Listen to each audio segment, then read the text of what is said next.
నమస్కారం ETV news కి స్వాగతం. ముందుగా ముఖ్యాంశాలు. సామాన్యులపై ధరల భారం దించుతూ జీఎస్టీ మండలి కీలక సంస్కరణలు. 5-18% స్లాబులే కొనసాగించాలని నిర్ణయం. ఈ నెల 22 నుంచి అమలు. జీఎస్టీ సంస్కరణలతో తగ్గనున్న నిత్యావసర వస్తువుల రేట్లు. పెరగనున్న పొగాకు, అత్యంత విలాసవంతమైన ఉత్పత్తుల ధరలు. ఆధ్యాత్మిక పట్టణాల్లో హోమ్ స్టేలను ప్రోత్సహించాలన్న చంద్రబాబు. పర్యాటక ప్రాంతాల్లో టెంట్ సిటీలు ఏర్పాటు చేయాలని ఆదేశం. తిరుమలలో శ్రీవారి సేవ, హోటళ్ల కేటాయింపుల్లో టీటీడీ సంస్కరణలు. సేవకులకు ఐఐటి అహ్మదాబాద్ ఆధ్వర్యంలో శిక్షణ ఇప్పించాలని నిర్ణయం. కామారెడ్డి జిల్లాలో నేడు సీఎం రేవంత్ పర్యటన. వరద ప్రభావిత ప్రాంతాల సందర్శన. బాధితులను పరామర్శించనున్న ముఖ్యమంత్రి. 2028 జనవరి నాటికి ఎస్ఎల్బీసీ పనులు పూర్తి చేస్తామన్న మంత్రి ఉత్తమ్. నెలకు 178 మీటర్లు తవ్వాలని లక్ష్యంగా పెట్టుకున్నట్లు వెల్లడి. విద్యార్థులతో కలిసి ప్రభుత్వ ఉపాధ్యాయులు ఎందుకు భోజనం చేయరన్న హైకోర్టు. పాఠశాలల్లో అందిస్తున్న మెనూ వివరాలు సమర్పించాలని ఆదేశం.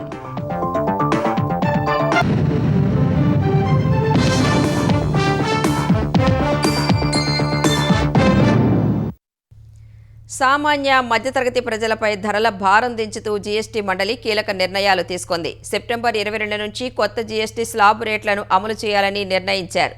ఇకపై జీఎస్టీలో 2 స్లాబులు 5-18% రేట్లను మాత్రమే కొనసాగించనున్నారు. ప్రస్తుతం కొనసాగుతున్న 12-28% స్లాబులు తొలగించాలని నిర్ణయించారు.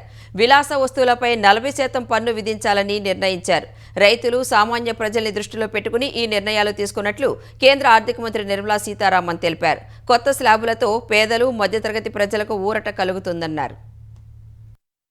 వస్తు సేవల పన్ను జీఎస్టీ స్వరూపంలో కీలక మార్పులు రానున్నాయి. ప్రస్తుతం ఉన్న 4 స్లాబుల బదులు ఇకపై 2 కొనసాగనున్నాయి. వాటిలో ఒకటి 5% కాగా రెండోది 18% స్లాబులు ఉండనున్నాయి. కేంద్ర ఆర్థిక మంత్రి నిర్మలా సీతారామన్ అధ్యక్షతన బుధవారం ఉదయం నుంచి రాత్రి వరకు 10:30 గంటల పాటు కొనసాగిన జీఎస్టీ పాలక మండలి 56వ సమావేశం ఈ నిర్ణయం తీసుకుంది. 12%, 28% స్లాబుల్ని తొలగించాలని కౌన్సిల్ నిర్ణయించింది. గుట్కా, పొగాకు ఉత్పత్తులు, సిగరెట్లపై మినహా మిగిలిన ఉత్పత్తులపై పన్ను మార్పులు ఈ నెల 22 నుంచే అమల్లోకి రానున్నట్లు భేటీ అనంతరం కేంద్ర ఆర్థిక మంత్రి సీతారామన్ వెల్లడించారు. తల నూనెలు, కార్న్ఫ్లేక్స్, టీవీలు, వ్యక్తిగత ఆరోగ్య ఉత్పత్తులు, జీవిత బీమా పథకాలు వంటి వాటిపై పన్నులు తగ్గనున్నట్లు చెప్పారు. తల నూనెలు, షాంపూ, టూత్పేస్ట్, సబ్బులు, టూత్ బ్రష్, షేవింగ్ క్రీమ్లపై జీఎస్టీని 18% నుంచి 5%కి తగ్గించారు. ట్రాక్టర్ టైర్లు, విడిభాగాలపై జీఎస్టీ 18% నుంచి 5%కి తగ్గించారు. ట్రాక్టర్లపై జీఎస్టీని 12% నుంచి 5%కి తగ్గించారు. బిందు సేద్య పరికరాలపై జీఎస్టీని 12% నుంచి 5%కి తగ్గించారు. ఏసీలపై ఉన్న 28% జీఎస్టీని 18%కి కుదించారు. సిమెంటుపై 28% నుంచి 18%కి తగ్గించారు. 350 సీసీ కంటే తక్కువ వాహనాలపై జీఎస్టీని 28% నుంచి 18%కి తగ్గించారు. అన్ని రకాల వ్యక్తిగత, జీవిత బీమా ఇన్సూరెన్స్లకు జీఎస్టీ నుంచి మినహాయింపిచ్చారు. వ్యక్తిగత లైఫ్, హెల్త్, టర్మ్ బీమా పాలసీలపై జీఎస్టీని తొలగించారు. 33 ప్రాణాధార ఔషధాలపై జీఎస్టీని 12% నుంచి 0కు తగ్గించారు. ఖరీదైన కార్లు, పొగాకు ఉత్పత్తులు, సిగరెట్లపై ప్రత్యేకంగా 40% స్లాబును ప్రతిపాదించినట్లు కేంద్ర మంత్రి వెల్లడించారు. 1200 సీసీ దాటిన పెట్రోల్ కార్లు, 1500 సీసీ దాటిన డీజిల్ కార్లు, పాన్ మసాలా, సిగరెట్, గుట్కా, పొగాకు ఉత్పత్తులు, ఫ్రూట్ జ్యూస్ కాకుండా నాన్ ఆల్కహాలిక్ బేవరేజెస్ పై 40% పన్ను విధించనున్నట్లు నిర్మలా సీతారామన్ వివరించారు. That there is a special rate which is 40%. Actually, almost all goods are between 18 and 5. If there's any change, they only can shuffle between the 18 and 5. There is one special rate which is only for sin and super luxury goods. That special rate of 40% has also been proposed and it's cleared. That will apply only to pan masala, cigarettes, gutka, and other tobacco products such as chewing tobacco, products like zarda, unmanufactured tobacco and BD. అన్ని నిర్ణయాల్ని ఏకాభిప్రాయంతో తీసుకున్నామని, ఏ ఒక్క రాష్ట్రమూ వీటిని వ్యతిరేకించలేదని నిర్మలా సీతారామన్ తెలిపారు. ముఖ్యంగా రైతులు, సామాన్య ప్రజల్ని దృష్టిలో పెట్టుకుని ఈ నిర్ణయాలు తీసుకున్నట్లు చెప్పారు. వ్యవసాయం, వైద్య రంగానికి ఊరట కలిగించే నిర్ణయాలకు ఆమోదం తెలిపినట్లు వివరించారు. జీఎస్టీ ఫైలింగ్ ను కూడా సరళతరం చేస్తున్నామన్నారు. కొత్త స్లాబులతో పేదలు, మధ్యతరగతి ప్రజలకు ఊరట కలుగుతుందన్న సీతారామన్ చాలా ఆహార పదార్థాలపై 0% జీఎస్టీ ఉంటుందన్నారు. పేదలు, సామాన్యులు అధికంగా వాడే వస్తువులపై 5% జీఎస్టీ ఉంటుందన్నారు. అన్ని టీవీలపై 18% జీఎస్టీ ఉంటుందని చెప్పారు. We've reduced the slabs. There shall be only 2 slabs, and we are addressing also the issues of compensation cess. But then these reforms have been carried out with a focus on the common man. Every tax levied on common man's daily use items have gone through a rigorous looking into, and in most cases the rates have come down drastically. Labor intensive industries have been given a good support. Farmers and agriculture as a whole will also benefit by the decisions we have taken today. Health related also will benefit. So the key drivers of economy have been given a prominence. స్లాబుల మార్పుల వల్ల 48,000 కోట్ల రూపాయల మేర ఆదాయాన్ని ప్రభుత్వం కోల్పోతుందని revenue శాఖ కార్యదర్శి అరవింద్ శ్రీవాస్తవ తెలిపారు. దాదాపుగా వ్యక్తిగత వస్తువులన్నింటికీ పన్ను తగ్గించడం ద్వారా దేశీయ వినిమయాన్ని పెంచి అమెరికా సుంకాల భారం నుంచి కొంత ఉపశమనం పొందాలని ప్రభుత్వం భావిస్తోంది. దేశీయ వాణిజ్యాన్ని పరుగు పెట్టించేందుకు, వినియోగాన్ని గణనీయంగా ప్రోత్సహించే దిశగా నిర్ణయాలు తీసుకున్న జీఎస్టీ మండలి పండుగ సీజన్ను మరింత ఉత్సాహభరితంగా మార్చింది. వ్యక్తిగత బీమా పథకాలపై జీఎస్టీ రద్దు చేయడం కోట్ల మందికి బీమాను చేరువ చేసేందుకు ఉపయోగపడనుంది. జీఎస్టీ సంస్కరణలతో దేశంలో కొన్ని వస్తువుల ధరలు భారీగా తగ్గనున్నాయి. కిరాణా సామాగ్రి నుంచి సిమెంట్, చిన్న కార్లతో పాటు అనేక రకాల నిత్యావసర వస్తువుల ధరలు తగ్గనున్నాయి. పాదరక్షలు, వస్త్రాలు, పాల ఉత్పత్తులు వంటి అనేక వస్తువుల ధరలు దిగిరానున్నాయి. అదే సమయంలో పొగాకు, సాఫ్ట్ డ్రింక్స్, హై ఎండ్ వాహనాలపై రేట్లను పెంచడంతో పొగాకు, అత్యంత విలాసవంతమైన ఉత్పత్తులపై ధరలు పెరగనున్నాయి. జీఎస్టీ కౌన్సిల్ సమావేశంలో తీసుకున్న కీలక నిర్ణయాల వల్ల కొన్ని వస్తువులు చౌకగా, మరికొన్ని వస్తువులు ఖరీదుగా మారనున్నాయి. నిత్యావసర వస్తువులు, ఔషధాలు, చిన్న కార్ల ధరలు తగ్గనుండగా లగ్జరీ ఉత్పత్తులు, కార్బోనేటెడ్ డ్రింక్స్ ధరలు పెరగనున్నాయి. యూహెచ్టీ పాల ఉత్పత్తులను జీఎస్టీ నుంచి మినహాయించడంతో వాటి ధరలు తగ్గనున్నాయి. పనీర్, పరాఠా, పిజ్జా బ్రెడ్, ఖాక్రా, రొట్టెల ధరలు దిగిరానున్నాయి. వెన్న, నెయ్యి, చీజ్, జామ్లు, సాస్లు, పాస్తా, నమ్కీన్లు, మిఠాయిలు, బాదాం, పిస్తా, జీడిపప్పు, ఖర్జూరం, సిట్రస్ పండ్లపై పన్ను 5% తగ్గడంతో వాటి ధరలు తగ్గనున్నాయి. కార్న్ఫ్లేక్స్, బిస్కెట్లు, చాక్లెట్లు, కోకో ఉత్పత్తులపై జీఎస్టీ 5% తగ్గడంతో అవి చౌక ధరలకు లభించనున్నాయి. కూరగాయ నూనెలు, జంతు కొవ్వులు, మాంసం, చేప ఉత్పత్తులు తక్కువ ధరకు అందుబాటులోకి రానున్నాయి. ప్రాణాధార ఔషధాలపై పన్నును పూర్తిగా తొలగించడంతో వాటి ధరలు తగ్గనున్నాయి. వైద్య పరికరాలు, డయాగ్నోస్టిక్ కిట్లు, బ్యాండేజీలు, థర్మామీటర్లు, ఆక్సిజన్ పై జీఎస్టీని 5% తగ్గించడంతో ఆయా వస్తువుల ధరలు తగ్గనున్నాయి. హెయిర్ ఆయిల్, షాంపూలు, టూత్ పేస్ట్, సబ్బులు, షేవింగ్ ఉత్పత్తులు, టాల్కమ్ పౌడర్, టూత్ బ్రష్లు, కొవ్వొత్తులు, సేఫ్టీ మ్యాచ్లు, స్టేషనరీ వస్తువులు, బొమ్మలు, క్రీడా సామాగ్రి, వెదురు ఫర్నిచర్ పై పన్నును తగ్గించడంతో ఆయా వస్తువులు చౌకగా లభించనున్నాయి. టీవీలు, ఎయిర్ కండిషనర్లు, 350cc కంటే తక్కువ సామర్థ్యం గల బైక్లపై జీఎస్టీని 18% తగ్గించడంతో ఆయా ఉత్పత్తుల ధరలు తగ్గనున్నాయి. ఫుట్వేర్, టెక్స్టైల్స్ పై జీఎస్టీ 12 నుంచి 5% తగ్గడంతో చెప్పులు, షూతో పాటు వస్త్రాల ధరలు తగ్గనున్నాయి. పొగాకు, విలాసవంతమైన వస్తువులపై పన్నును 28% నుంచి 40% పెంచడంతో పలు వస్తువుల ధరలు పెరగనున్నాయి. పాన్ మసాలా, గుట్కా, సిగరెట్ల వంటి వాటి ధరలు పెరగనున్నాయి. Carbonated soft drinks, caffeine drinks, బ్రిడ్జి డ్రింక్స్ పై కూడా 40% జీఎస్టీ పెరగడంతో ఆయా వస్తువుల ధరలకు రెక్కలు రానున్నాయి. 1200cc లేదా 1500cc పైన ఉన్న ఎస్యూవీలు, పెద్ద కార్లు, 350cc పైన మోటార్ సైకిళ్ల ధరలు భారీగా పెరగనున్నాయి. ప్రైవేట్ ఎయిర్ క్రాఫ్ట్లు, రివాల్వర్లు, పిస్తోళ్లపై జీఎస్టీ 40% పెరగడంతో ఆయా ఉత్పత్తుల ధరలు పెరగనున్నాయి. బొగ్గు, లిగ్నైట్, పీట్ పై జీఎస్టీని 5% నుంచి 18% పెంచడంతో వాటి ధరలకు రెక్కలు రానున్నాయి. జీఎస్టీ సంస్కరణలు పౌరుల జీవితాలను మెరుగుపరుస్తాయని ప్రధాని నరేంద్ర మోదీ అన్నారు. ఆమోదించిన మార్పులతో వ్యాపార నిర్వహణ అందరికీ సులభతరం అవుతుందని ఎక్స్ వేదికగా వెల్లడించారు. ముఖ్యంగా చిరు వ్యాపారులు, రైతులు, మధ్యతరగతి, మహిళలు, యువతకు మేలు కలుగుతుందన్నారు. సామాన్య ప్రజల జీవితాలను మెరుగుపరచడం, ఆర్థిక రంగాన్ని బలోపేతం చేయడం లక్ష్యంగా జీఎస్టీ రేట్ల హేతుబద్ధీకరణపై స్థూలంగా ఒక ప్రతిపాదనను కేంద్రం రూపొందించిందన్నారు. కేంద్రం, రాష్ట్రాల భాగస్వామ్యం ఉండే జీఎస్టీ మండలి ఉమ్మడిగా దీనిపై నిర్ణయం తీసుకోవడం ఆనందదాయకమని ప్రధాని రాసుకొచ్చారు. జీఎస్టీ సంస్కరణలు చారిత్రాత్మక నిర్ణయమని కేంద్ర హోంమంత్రి అమిత్ షా అన్నారు. వ్యవస్థను సరళీకృతం చేయడం ద్వారా, సాధారణ పౌరులపై భారాన్ని తగ్గించడం ద్వారా చిన్న వ్యాపారుల వ్యాపార సౌలభ్యానికి పెద్ద ప్రోత్సాహాన్ని ఇస్తాయన్నారు. జీఎస్టీ సంస్కరణలతో తమకు ఎదురయ్యే ఆదాయ నష్టానికి పరిహారం చెల్లించాల్సిందిగా కేంద్రాన్ని కోరాలని ప్రతిపక్ష పాలిత రాష్ట్రాల ఆర్థిక మంత్రులు నిర్ణయించారు. జీఎస్టీ కౌన్సిల్ సమావేశానికి ముందు హిమాచల్ ప్రదేశ్, జార్ఖండ్, కర్ణాటక, కేరళ, పంజాబ్, తమిళనాడు, తెలంగాణ రాష్ట్రాల ఆర్థిక మంత్రులు సమావేశమై ఈ మేరకు నిర్ణయం తీసుకున్నారు. జీఎస్టీ స్లాబుల హేతుబద్ధీకరణను స్వాగతిస్తున్నట్లు చెప్పిన వారు దీనివల్ల ఏర్పడే నష్టాన్ని 5 ఏళ్ల పాటు కేంద్రమే భర్తీ చేయాలని డిమాండ్ చేశారు. విపక్ష పాలిత రాష్ట్రాల ఆర్థిక మంత్రులు గత వారం కూడా సమావేశమయ్యారు.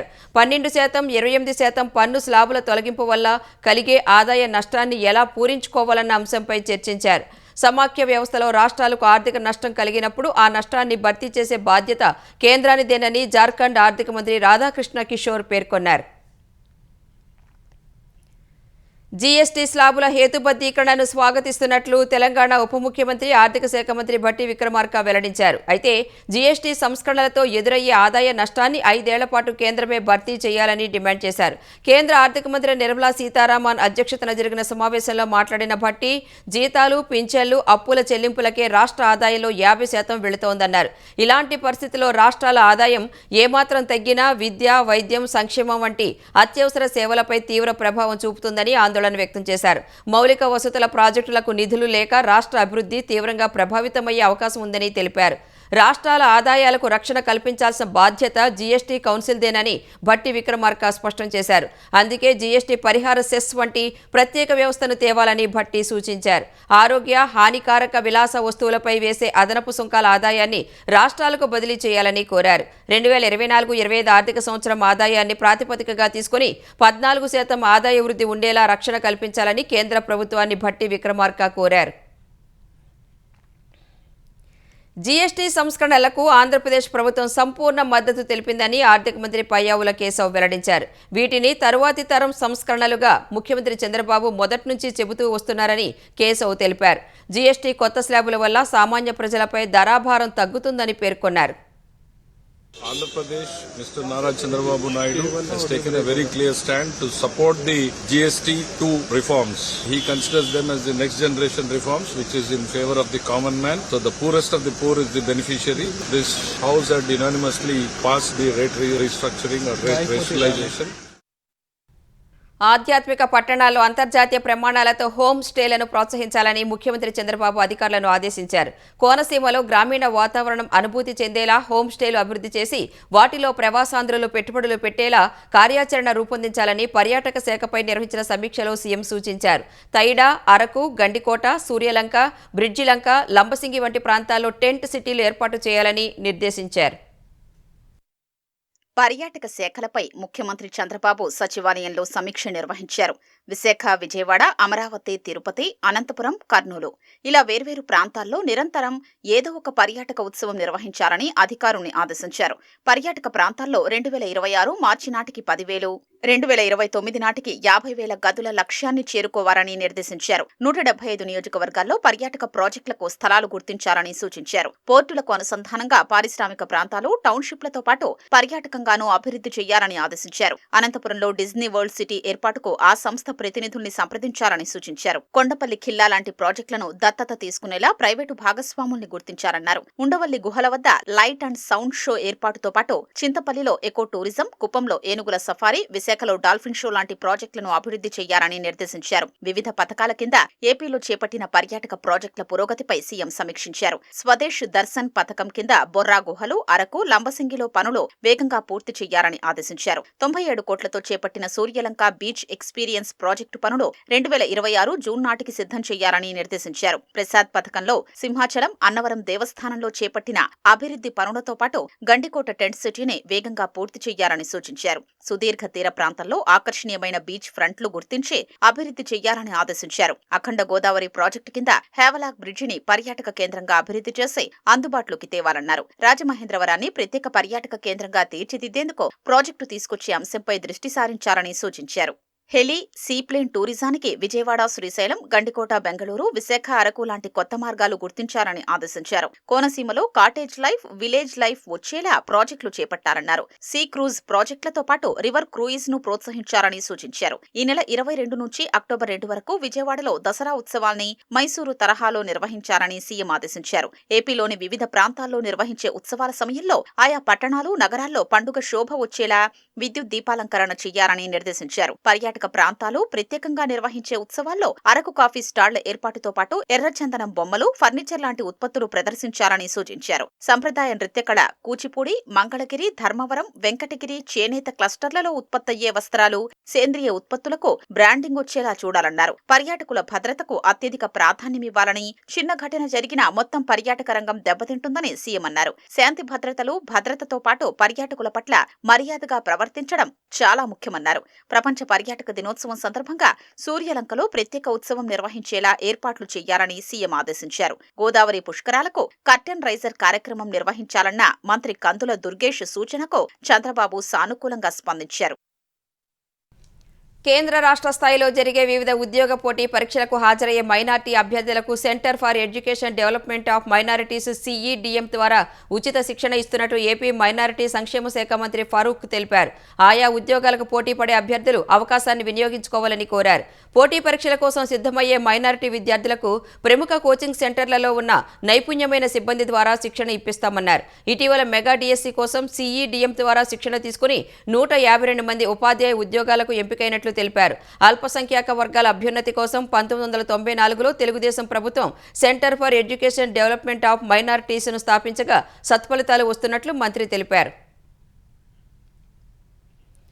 ఆంధ్రప్రదేశ్లో పలువురు IAS అధికారులను బదిలీలు, నియామకం చేస్తూ ప్రభుత్వం ఆదేశాలు జారీ చేసింది. వెయిటింగ్లో ఉన్న పలువురు IAS అధికారులకు పోస్టింగులు ఇచ్చింది. Survey, settlements and land records డైరెక్టర్గా రోనంకి కోర్మనాథ్ను నియమించారు. తూర్పుగోదావరి జిల్లా జాయింట్ కలెక్టర్ S చిన్నరాముడిని బదిలీ చేసిన ప్రభుత్వం ఆయన స్థానంలో Y మేఘస్వరూప్ను నియమించారు. గుంటూరు జిల్లా జాయింట్ కలెక్టర్ అమిలినేని భార్గవ్ తేజను బదిలీ చేసిన ప్రభుత్వం ఆ స్థానంలో అశుతోష్ శ్రీవాస్తవ్ను నియమించింది. పార్వతీపురం మన్యం జిల్లా జాయింట్ కలెక్టర్ SS శోభిక బదిలీ అయ్యారు. ఆ స్థానంలో C యశ్వంత్ కుమార్ రెడ్డిని నియమించారు. అల్లూరి సీతారామరాజు జిల్లా ITDA ప్రాజెక్ట్ ఆఫీసర్గా తిరుమణి శ్రీపూజకు బాధ్యతలు అప్పగించింది. ల్యాండ్ అడ్మినిస్ట్రేషన్ చీఫ్ కమిషనర్ కార్యాలయంలో విజిలెన్స్ జాయింట్ సెక్రటరీగా KR కల్పశ్రీని నియమించారు. రంపచోడవరం ITDA ప్రాజెక్ట్ ఆఫీసర్ కట్టా సింహాచలంను బదిలీ చేసిన ప్రభుత్వం ఆ స్థానంలో బచ్చు స్మరణ్ రాజును నియమించారు. ముఖ్యమంత్రి రేవంత్ రెడ్డి నేడు కామారెడ్డి జిల్లాలో పర్యటించనున్నారు. జిల్లాలోని వరద ప్రభావిత ప్రాంతాల్లో కోతకు గురైన రోడ్లు, వంతెనలు, పంట పొలాలను పరిశీలించనున్నారు. కామారెడ్డి పట్టణంలో బాధితులతో స్వయంగా మాట్లాడి వారికి భరోసా కల్పించనున్నారు. అనంతరం కలెక్టరేట్లో అధికారులతో సమీక్ష నిర్వహించనున్నారు. ఉదయం 11 గంటలకు బేగంపేట ఎయిర్పోర్ట్ నుంచి హెలికాప్టర్లో బయలుదేరి తాడ్వాయి మండలం ఎర్రపహాడ్కు సీఎం చేరుకుంటారు. అక్కడి నుంచి లింగపేట మండలం లింగంపల్లి కుర్దుకు చేరుకుని వరద ప్రవాహానికి కొట్టుకుపోయిన వంతెన పరిశీలిస్తారు. ఆ తర్వాత బుడిగిడి గ్రామంలో వరద ధాటికి దెబ్బతిన్న పంట పొలాలను పరిశీలించనున్నారు. కామారెడ్డి పట్టణంలోని రోడ్ల పరిస్థితిపై ఆరా తీసి GR కాలనీలో పర్యటించనున్నారు. వరద బాధితులతో స్వయంగా మాట్లాడనున్నారు. క్షేత్రస్థాయి పర్యటన తర్వాత పట్టణంలోని కలెక్టరేట్లో వరద నష్టంపై అధికారులతో సమీక్ష సమావేశం నిర్వహించనున్నారు. కుండపోత వర్షానికి జిల్లాలో జరిగిన నష్టంపై అధికారులను అడిగి తెలుసుకోనున్నారు. SLBC సొరంగం పనులను 2028 జనవరి నాటికి పూర్తి చేయాలని లక్ష్యంగా పెట్టుకున్నట్లు తెలంగాణ నీటిపారుదల శాఖ మంత్రి ఉత్తమ్ కుమార్ రెడ్డి తెలిపారు. ప్రాజెక్టు పనుల పునః ప్రారంభంపై మంత్రి సచివాలయంలో సమీక్ష నిర్వహించారు. నెలకు 178 మీటర్ల చొప్పున సొరంగం తవ్వడం లక్ష్యంగా పెట్టుకున్నామని తెలిపారు. మిగిలిన 9 కిలోమీటర్ల సొరంగ మార్గం తవ్వడానికి అత్యాధునిక సాంకేతికతతో కూడిన హెలిబోర్న్ సర్వే నిర్వహించేందుకు నిర్ణయం తీసుకున్నామని చెప్పారు. NGRI ద్వారా ఈ సర్వే నిర్వహిస్తామని వెల్లడించారు. దీని ద్వారా తవ్వకాల సమయంలో ప్రమాదాలను ముందుగానే పసిగట్టి జాగ్రత్తలు తీసుకునే వెసులుబాటు ఇంజనీర్లకు ఉంటుందని చెప్పారు. నీటిపారుదల శాఖ సలహాదారుడు లెఫ్టినెంట్ జనరల్ హర్పల్ సింగ్ నియామకం ఈ సొరంగ మార్గం పూర్తికి దోహదపడుతుందన్నారు. 3 షిఫ్టుల్లో పనిచేసేలా ప్రణాళికలు రూపొందించుకుంటే నిర్ణీత వ్యవధిలో పనులు పూర్తవుతాయన్న మంత్రి ఆయా షిఫ్ట్లలో యువ ఇంజనీర్లను నియమించి రోజువారీ పురోగతి రికార్డు చేయాలని అన్నారు. అందుకు యువ ఇంజనీర్లకు శిక్షణతో పాటు ప్రోత్సాహకాలు కల్పించి సొరంగ మార్గం తవ్వకాలలో అనుభవం గడించేలా చూడాలని తెలిపారు. తిరుమలలో శ్రీవారి సేవ హోటళ్ల కేటాయింపులో టీటీడీ కీలక సంస్కరణలు తీసుకొచ్చింది. ముఖ్యమంత్రి ఆదేశాల మేరకు లాభాపేక్ష లేకుండా శ్రీవారి భక్తులకు ఆహార పదార్థాలను అందించడమే లక్ష్యంగా కీలక నిర్ణయం తీసుకున్నట్లు టీటీడీ చైర్మన్ బీఆర్ నాయుడు తెలిపారు. శ్రీవారి సేవకులకు ఐఐటీ అహ్మదాబాద్ రాష్ట్ర ప్రభుత్వ డైరెక్టర్ ఆఫ్ ప్లానింగ్ శాఖ ఆధ్వర్యంలో శ్రీవారి సేవకులకు శిక్షణ ఇస్తున్నామన్నారు. శ్రీవారి లడ్డూ ప్రసాదాల నాణ్యత పెంపు, అన్నప్రసాదాల వితరణలో శుచి, శుభ్రత, క్యూలైన్ నిర్వహణ, తిరుమలలో పారిశుద్ధ్యం అమలులో కీలక సంస్కరణలు చేపట్టామని ఈవో వెల్లడించారు. తిరుమల అంటేనే మంచి ఫుడ్ దొరుకుతుంది, ఇక్కడ మంచి క్యాంటీన్స్ ఉంటాయనే పెద్ద పెద్ద పేర్లు ఉన్నవి దొరికేవి. మధ్యలో అవన్నీ కూడా చాలా సంవత్సరాల నుంచి లేకుండా అయిపోయి అవన్నీ కూడా మళ్ళీ తీసుకురావడానికి మంచి బ్రాండ్స్ ఉన్నవి, మంచి పేరున్న రెస్టారెంట్స్ రావాలని పాలసీ వలన చాలా సక్సెస్ఫుల్ గా ట్రాన్స్పరెంట్ గా చేయడం జరిగింది. 5 బిగ్ క్యాంటీన్స్, 5 జనతా క్యాంటీన్స్ వీటిల్లో సెలెక్ట్ చేయడం జరిగింది. బిగ్ క్యాంటీన్స్ లో 29 ఫార్మ్స్ అప్లై చేయడం జరిగింది. దాంట్లో 6 క్వాలిఫై అయితే 6 లాటరీ పెడితే 5కి ఇచ్చాం. పాఠశాలల్లోని విద్యార్థులతో కలిసి ఉపాధ్యాయుల్లో ఒకరు ఎందుకు భోజనం చేయకూడదని తెలంగాణ ప్రభుత్వాన్ని హైకోర్టు ప్రశ్నించింది. ఉపాధ్యాయులు భోజనం చేస్తే విద్యార్థులకు శుభ్రమైన, సురక్షితమైన భోజనం అందే అవకాశం ఉందని వ్యాఖ్యానించింది. జాతీయ బాలల హక్కుల రక్షణ కమిషన్ మార్గదర్శకాల ప్రకారం ప్రభుత్వ పాఠశాలలో విద్యార్థులకు సౌకర్యాలు కల్పించకపోవడాన్ని సవాలు చేస్తూ దాఖలైన పిటిషన్పై ధర్మాసనం విచారణ చేపట్టింది. విద్యార్థులకు నాణ్యమైన భోజనం అందించేందుకు చర్యలు చేపట్టినట్లు అదనపు అడ్వకేట్ జనరల్ వెల్లడించారు. మధ్యాహ్న భోజన పథకాన్ని పర్యవేక్షించడానికి ప్రభుత్వ ప్రతినిధితో సహా కమిటీని ఏర్పాటు చేసిందన్నారు. ఈ దశలో ధర్మాసనం జోక్యం చేసుకుంటూ ప్రతిరోజు ఉపాధ్యాయుల్లో ఒకరు విద్యార్థులతో కలిసి భోజనం చేస్తే బాగుంటుందని సూచించింది. వంట పనుల్లో విద్యార్థులను భాగస్వాములను చేస్తే బాగుంటుందని, గతంలో అలాగే పనిచేసేవారని, ఇది పనిచేసే వారి పట్ల విద్యార్థులకి గౌరవాన్ని పెంచుతుందని, ఇది తన వ్యక్తిగత అభిప్రాయమని ప్రధాన న్యాయమూర్తి పేర్కొన్నారు. స్పందించిన అడ్వకేట్ జనరల్ చిన్నారులను వంట పనులకు వినియోగిస్తే బాల కార్మికులుగా వినియోగిస్తున్నారంటూ విమర్శలు వస్తాయన్నారు. వాదనలను విన్న ధర్మాసనం నాణ్యతతో కూడిన ఆహారాన్ని అందించేందుకు తీసుకుంటున్న చర్యలు, వాటి అమలుపై వివరాలు సమర్పించాలని ఆదేశిస్తూ విచారణను ఈ నెల 19కి వాయిదా వేసింది.